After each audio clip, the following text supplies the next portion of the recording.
واگن اشتباهی سوار شدیم. یه مسیری رو بعد با کشتی میرفتیم. بعد فهمیدیم نمیتونیم درون رو توی منطقه پرواز بدیم و این سفر خیلی هیجان انگیز بود. بریم که از اولش رو براتون تعریف کنم. یکی از قشنگترین سفرهای ما در داخل نروژ. جالبه بدونی این سفر هم از نظر زمانی و مسیر طولانی تر از سفر ما از اسلو به استکهلم بود و هم گرونتر در اومد. بله، نروژ با وجودی که کشور کوچیکیه، اما چون کشور درازیه، وقتی شما از جنوبش میخواین به شمال سفر کنین، بعد مسافت خیلی زیاده و خیلی طول میکشه. مخصوصا اگه بخواین با قطار یا مسیر زمینی بخشی از این سفر رو تجربه کنیم. الان ما توی مسیر اسلو به ترونتایم هستیم، ولی مقصد نهایی ما یکی از جزایر قشنگ لوفوتنه. قبلا این مسیر رو ما زمینی و با ماشین شخصی اومدیم، اما از اونجایی که اریک علاقه‌ای به رانندگی نداره و مسیرهای جاده‌ای نروژ هم معمولا خیلی پیچ و خم داره، رانندگی توش خیلی خسته کننده میتونه باشه، اینه که ترجیح دادم این دفعه با قطار بیام، چون واقعا این مسیر قشنگه و ترجیح میدم که خودم هم کنار پنجره بشینم با خیال راحت از مناظر لذت ببرم تا اینکه تمام مدت حواسم به رانندگی باشه. اینم از شهر قشنگ ترونتایم که ما فقط 2-3 ساعت اونجا توقف داشتیم و بعد دوباره سوار قطار شدیم تا به شهر بوده بریم. از بوده هم باید تا موسکنس رو با کشتی بریم که اونم خیلی تجربه زیباییه و جلوتر مسیر دریایی رو هم بهتون نشون میدم و بعد هم دوباره اونجا با اتوبوس بعد به مسیرمون ادامه بدیم. دقت کردین هرچی به سمت شمال نروژ میریم پوشش گیاهی طبیعت عوض میشه. اینجا دیگه خبری از درخت نیست. ما توی این مسیر یه خانواده 5 نفره گوزن شمالی هم دیدیم، اما متاسفانه من در حال فیلم برداری نبودم و اون لحظه رو از دست دادم. مسیر ریلی با جاده اصلی یه مقدار فاصله داره، برای همین مناظری که شما از داخل قطار میبینین با مناظری که موقع رانندگی میبینین خیلی متفاوته. برای همین تجربه هر دو تا سفر رو، یعنی هم با قطار و هم با ماشین شخصی، توصیه میکنم. حدود ساعت 5 و 6 صبح هم رسیدیم به شهر بوده و از اینجا باید سوار کشتی بشیم تا بریم مقصد بعدی. از اونجایی که شرایط آب و هوا توی نروژ خیلی ناپایداره، خصوصا شمال نروژ، برنامه‌ریزی برای سفر خیلی سخته. یعنی از یه هفته قبل شما نمیتونین مطمئن باشین جایی که میخوایم برین آب و هوای خوبی داره. اینه که ما مجبور شدیم تا آخرین لحظه صبر کنیم تا مطمئن بشیم جزیره‌ای که داریم میریم آفتابیه و وقتی قرار توی چادر بخوابیم یخ نمیزنیم. برای همینم تمام صندلی‌های VIP و واگن فرست کلاس قطار فروخته شده بود و اینه که ما توی یه مسیر طولانی مجبور شدیم توی واگن معمولی بخوابیم که خیلی هم راحت نبود، ولی خب چاره‌ای هم نداشتیم. اما سفر با کشتی خیلی راحت تر بود، برای اینکه هم از نظر زمانی کوتاه‌تره و همین که توی کشتی خیلی شما راحت تر میتونین جاهای مختلف بریم، فروشگاه داره، رستوران داره و خلاصه اینکه خیلی حوصلتون سر نمیره و خسته نمیشین.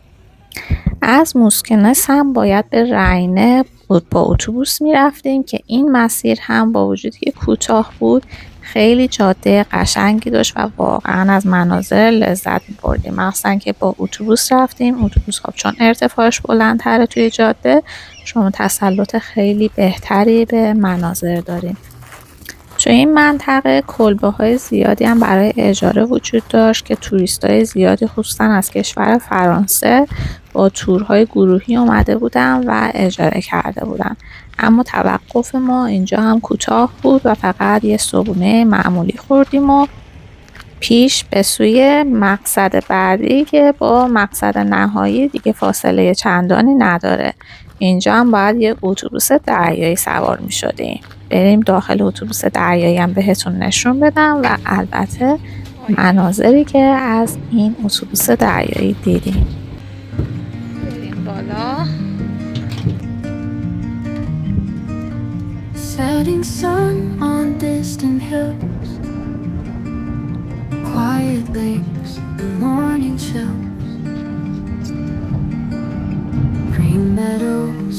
crystal streams, Norway nights and summer dreams. Whispering winds in the pines, moonlight dances, oh it shines. Softly played on nature's keys, camping under ancient trees. Summer nights and campfire gleam, stars above like they've been seen in Norway's cozy warm embrace. Find your heart and find your place. Birds at dawn, they greet the day. Mountains rise in vast array. Found a peace that's always near.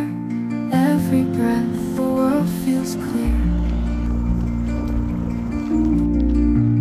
Winds pitched high above the fjord. Nature's wonders our reward. نیم ساعت داریم پیاده میایم. تازه رسیدیم به قسمت سختش. این مسیری که اومدیم صاف بود ولی الان مسیر سربالاییش سختی اصلیش مونده. قراره که بریم پشت کوه اون ساحل قشنگ رو ببینیم. این سربالایی رو باید رفت. تازه این مسیر راحت ترین و آماتورترین مسیره، یعنی برای کسایی که خیلی آمادگی جسمانی خوبی ندارن این مسیر رو انتخاب میکنن، وگرنه که مسیرهای عادی شما میخواین توی نروژ کلا برین توی طبیعت جای خوشگل رو ببینیم، بعد همینجوری صاف صخره رو بگیریم مثل بز کوهی بریم بالا. بله به خوشگلیاش نزدیک میشیم دیگه. مسیر اینجوری صاف و ساده نیست، از وسط جنگل و سنگ و کلوخ و یا عالمه گیاه گزن و از اینجور داستانا.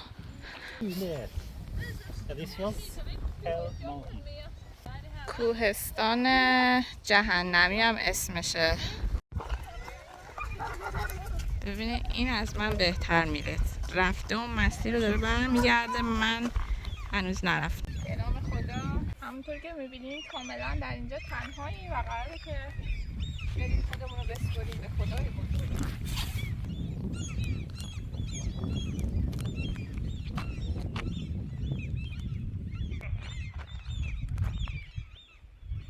شیما این همه سختی کشیدیم، بعد وقتی کشیدیم رسیدیم به شن. beach. We are going to the beach.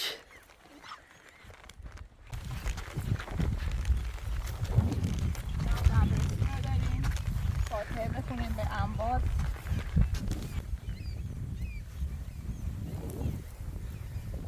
الان اون زوجم دارن میرن، دختر نروژی نیست پسر نروژیه. اونا هم همین مشکل رو دقیقا دارن که دختر بدبخت داره به سختی به نفس افتاده و من به اریک میگم فکر نکن که مثلا شما آدمای نرمالی هستین که این کارا رو میکنین.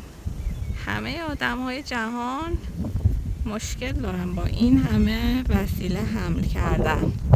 فقط شما این که شادمانه نصف اساس وسایل خونه رو میذارین رو دوشتون، ما این کار رو میکنیم تو وانت میریزیم. تو ایران ما رسیدیم بالا، درون نمیشه پرواز داد متاسفانه، از اون پایین باید بریم فقط فیلم بگیریم. مسیر خیلی ساده به نظر میاد.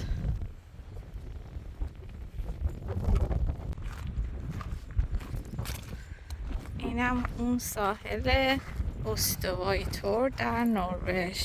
اگه لوکیشن رو بهتون نمیگفتم احتمالا فکر میکردین سواحل کارائیب یا کشورهای استوایی هستش مثل تایلند و باورش یه مقدار سخته که چنین منظره با چنین آب فیروزه‌ای توی قطب شمال باشه. البته قطب شمال که نیستیم، منظورم اینه که خیلی به شمال نروژ نزدیک شدیم.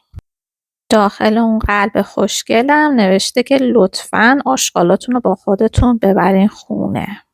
حالا باید یه جای خوب برای چادر خودمون پیدا کنیم. خیلی خسته ایم و خیلی هم گرسنمونه سریع چادر رو نصب کنیم و بساط خوراکی رو پهن کنیم. حالا خوب این مسیر رو حالت پله گذاشتم. من میخواستم بگم که بین این دوتا سنگ چادرمون رو بزنیم که یه مقدار محافظ بادم باشه. بعد اینجا تابلو زده دیگه، ما ضمانت نمی کنیم. اون دوتا سنگی که میبینین به تازگی از اون کوه افتاده، این سمت ما رکومند نمی کنیم که چادر بزنی، یه دفعه میبینیم به فنا میرین. اینه که ملت همه اونور دارن چادر میزنن. ما یه جا دیگه بگردیم پیدا کنیم سنگ کلوخ رو کلمون نیفته. هم چادرمون در حال نصب چادر هستیم. آره یس.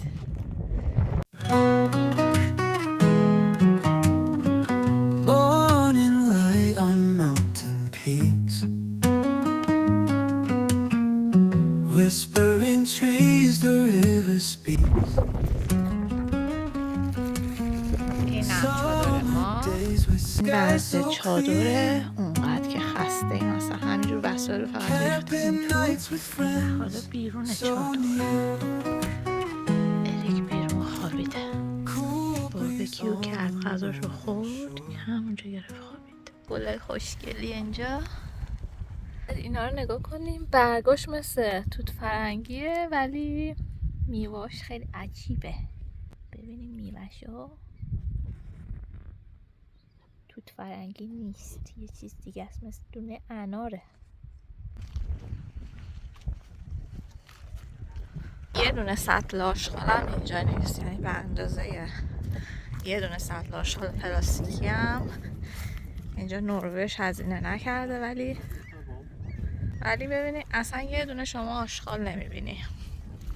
یه تابلوی پلاستیکی معمولی که اینجا آشغال نریزین هم به اون اندازه هم اینجا هزینه نکردن. با این حال هیچ کس اینجا آشغال نمیریزه. اریک میگه که این استخون واله، حالا بقیهش بیچاره کجاست، چه اتفاقی افتاده دیگه ما نمیدونیم. عجب استخون جونداری هم داره، خدا بیامرزی. اینجوری آب تا اینجا بالا میاد. ببینین تمام این گیاهای دریایی آثارشون هست.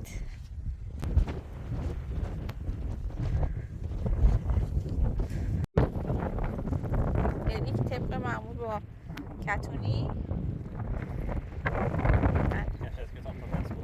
کتونی در آوردم. شنان خنک که گرم نیست، انتظار داشتم که گرمتر باشه برای اینکه الان فصلیه که اینجا خورشید غروب نمیکنه، مدت طولانی آفتاب داره و این چند روزم آفتابی بوده. انتظار گرمای بیشتری داشتم ولی گرم نیست.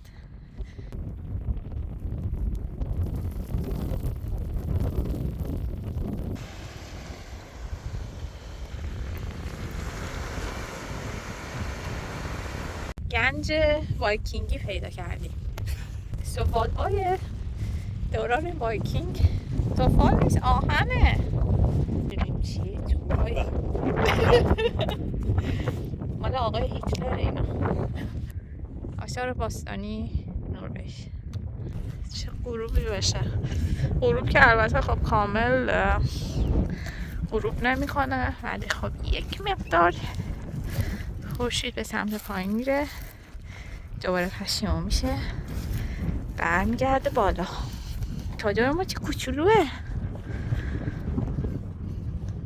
بیشتر از 20 تا چادر ما دیدیم اطراف خودمون، ولی ببینید چقدر خلوت. اصلا نه شما صدای بزن بکوب میشنوین، نه صدای موسیقی هست، نه مسخره بازی ملت در بیارن. واقعا طبیعت دوستان جای اینجور داستان ها نیستش. هر چیزی جای خودشو داره. رقص و شادی و موزیک اینا اصلا بد نیست، ولی کسی که میاد توی طبیعت اومده که از موسیقی طبیعت لذت ببره، لطفاً با صداهای اضافی موسیقی زیبای طبیعت رو خراب نکنید. Cool breeze on a northern shore. Nature calls you to explore. Green fields where the flowers bloom. اینم صبح تقریبا همه همسایه هامون رفتن، فقط همه 3-4 تا موندن. اینم آسمونی که بدون تایم لپس ابرش رو قشنگ میتونید حرکتش رو ببینید.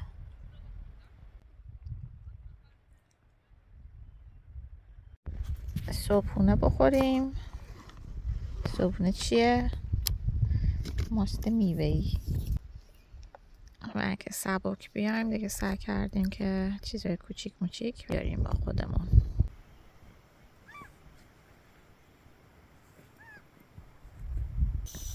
نگم براتون با چه دشواری روی این دوشک خوابیدیم. یه نفر است. نحوه خالی کردن باد دوشک. Call on toys, always call. Summertime arrives, but rain still falls. Flowery shirts, but I'm so through. Feels like spring and all the deja vu. Raincoat and shades are ready to play. Summer in nowhere will تقریبا همه چی رو جمع کردیم. اینم از زباله های ما که مثل بقیه باید با خودمون ببریم. همزمان که ما و 2 نفر دیگه از همسایه هامون داریم وسایلمون رو جمع میکنیم و میریم، نفرات بعدی که قرار امشب و یا شب‌های آینده تو این ساحل زیبا استراحت کنن دارن میان و دنبال جای مناسب برای پهن کردن بساط چادرشون میگردن. بخش کوچیکی از مسیر اومدیم. البته خب میشه گفت یکی از سخت‌ترین قسمت‌های مسیر که این سربالایی بود. دلم تنگه واسه اینجا خوشگله. بین راه یکم بشینیم. خیلی خوشگله.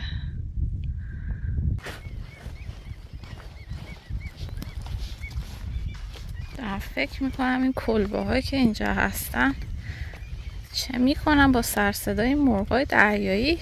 رفتنی داره حال میده به. بعد ببین قبرستونه سنگ قبرشون همه قدیمیه. معلومه که دیگه اینجا سال هاست سکنه آنچنانی نداره دیگه، فقط به عنوان کلبه تابستونی استفاده میکنن. این هم کلبه های اطراف این منطقه حسابی از ورزش های آبی لذت میبرن.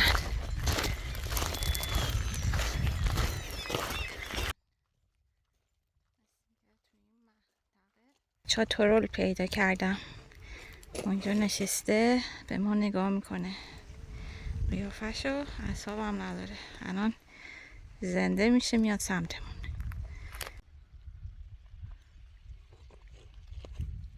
میخوایم اینجا بشینیم براتون فیلم هوایی بگیریم. قشنگ رسیدیم کوه پایه، باد خوابیده و اینجا خوبه. اینجا میشه درون رو پرواز داد، یکم منظره خوشگل ببینیم از بالا. اینا رو همه رو ترولا میان اینجوری منظم میذارن و ترول یه موجود واقعیه.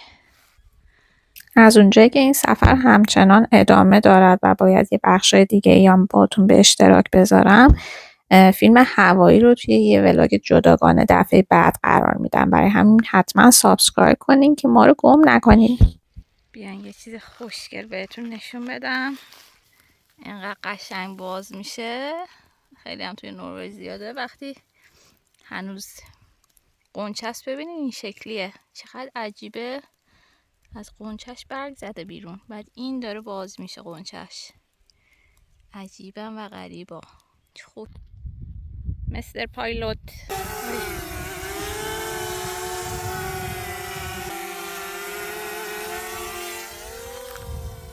با دیدن این خانواده اصلا شرمنده شدم. ببینین هم خانم و هم آقا یه بچه کوچیک همراهشونه و دارن اون مسیر سخت رو میرن. بعد من چقدر غر زدم.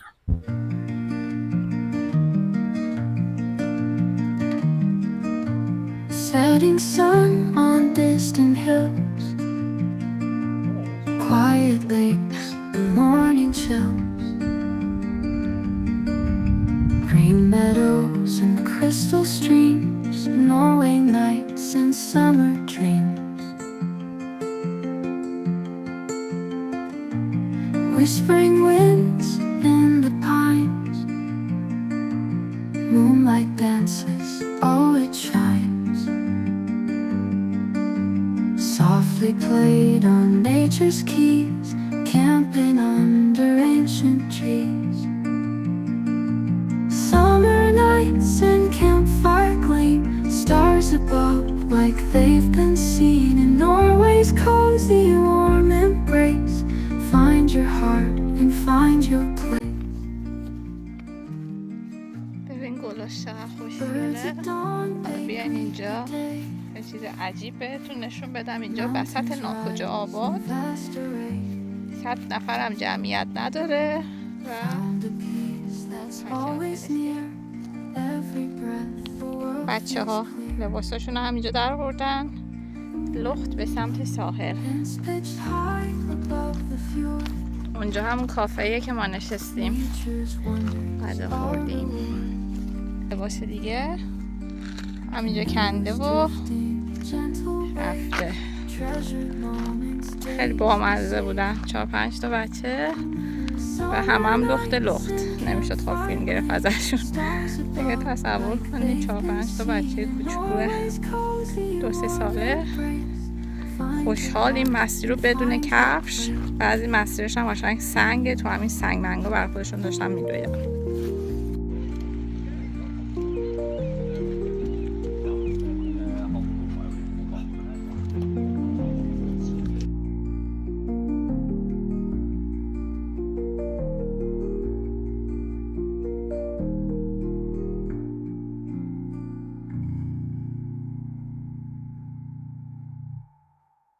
ما تصمیم گرفتیم فقط مسیر رفت و با قطار و اتوبوس بریم و برگشتنی با هواپیما برگردیم، برای اینکه واقعا مسیر طولانی هست.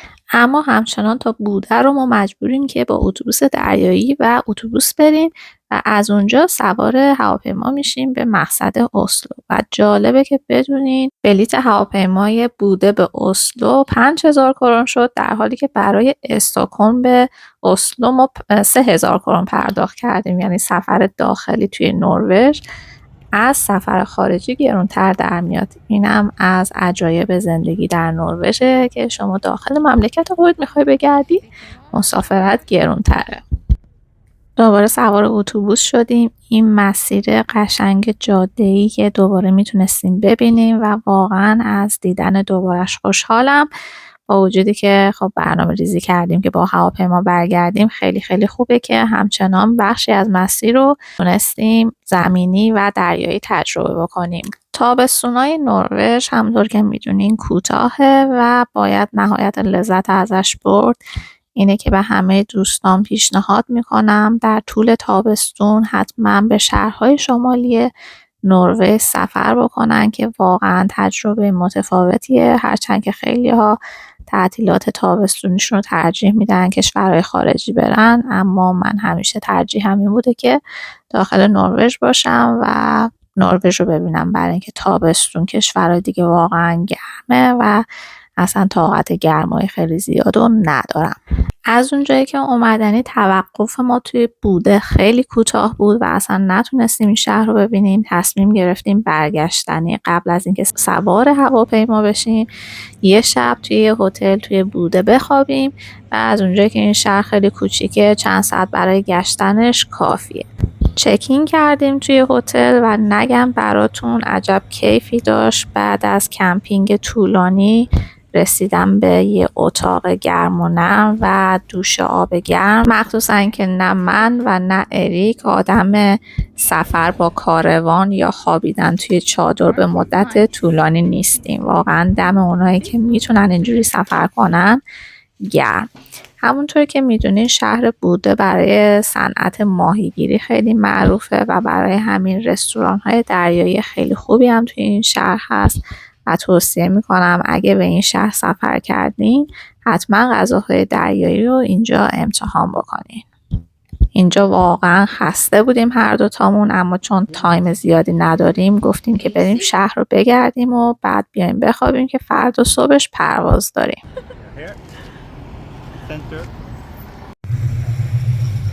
اریک داره از چی فیلم میگیره؟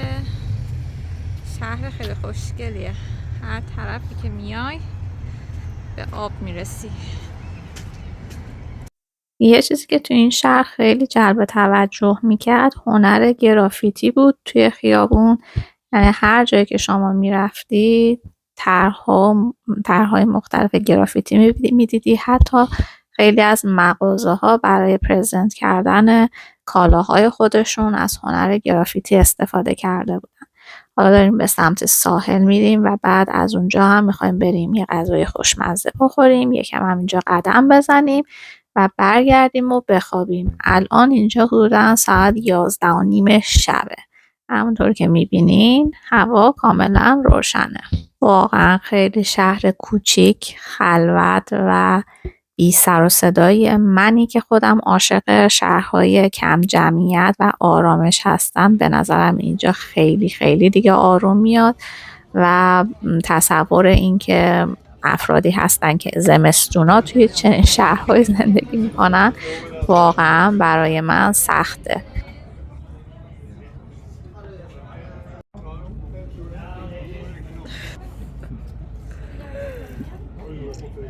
نمیدونم شما قسمت اول ویدیو چقدر به محیط اطراف جایی که ما چادر زدیم دقت کردین. همونطور که بهتون گفتم اونجا فقط یه کافه داشت و واقعا هیچ امکانات دیگه ای نبود، در صورتی که خیلی از کشورهای دیگه که من سفر کردم من جمله حتی ایران خودمون اگه یه جایی تفریحی باشه انواع اقسام خدمات رو به مردم دارن میدن. یعنی یه نفر بر خودش جگرکی زده، جگر میفروشه، بلال میفروشن، یکی مایو میفروشه و این احتمالاً از نظر مسافرها و توریست ها جذابه، برای اینکه براشون خیلی راحت تره توی جایی که سفر میکنن به جایی که با خودشون کلی وسایل حمل بکنن همونجا یه نفر باشه که مثلا بهشون چادر اجاره بده، دوشک بهشون اجاره بده یا تمام امکاناتشون رو همونجا بخرن. اما در واقع این نشون میده که اون کشور از نظر اقتصادی مشکل داره که مردم مجبورن از هر چیزی کسب درآمد بکنن. صبح شد و ما چک اوت کردیم، یه صبحونم توی هتل زدیم و رفتیم به سمت فرودگاه و جالبه بدونید این شهر اونقدر کوچیکه که حتی برای رسیدن به فرودگاه ما میتونستیم پیاده مسیر رو طی بکنیم. حدوداً 20 دقیقه پیاده راه بود، هرچند از خود هتل اتوبوس هم و حتی تاکسی هم میتونستی بگیری، ولی اونقدر هوا خوب بود که ما ترجیح دادیم این مسیر رو پیاده بیایم. صندلیمون هم کنار در امرجنسی بود که خب فضای خیلی بیشتری داره و خیلی راحت تونستیم تا خود اسلو استراحت بکنیم و خیلی کیف داد. و البته قرار بود که انتهای ویدیو من هزینه این سفر رو بهتون بگم. ما فقط 5000 کرون برای بلیط هواپیما دادیم و حدود 5000 کرون هم هزینه خورد و خوراک، هتل، اتوبوس دریایی، قطار و کشتی شد. مجموعاً 10000 کرون.